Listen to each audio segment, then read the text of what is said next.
Sa kabila ng mga kalamidad na pinagdadaanan nating mga Pilipino, may mga lumulutang pa rin na mga bayani na nagpapakilala ng ating pagka-Pinoy. Yan ang ulat ni Jeremy Piscano. Nagbayanihan sa pag-rescue ang kalalakiang ito sa isang lamay matapos pasukin ng tubig baha. Sa FB post nga ni Justin Del de la Cruz, sinabi niya na pahirapan ang paglabas ng kabaong dahil sa makitid na iskinita na sinabayan pa ng malalim na tubig. Kung napahanga kayo sa unang video, good vibes naman ang dala nitong video post na ito ni Kim Molina sa kanyang FB. Sadyang lumalabas umano ang pagiging positibo ng mga Pinoy sa mga panahon na tila ba mahirap maging masaya.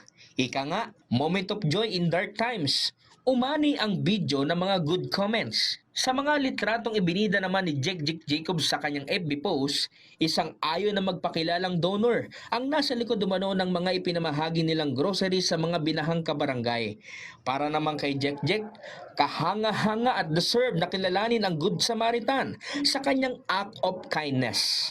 Jeremy Piscano, para sa Pambansang TV, sa Bagong Pilipinas.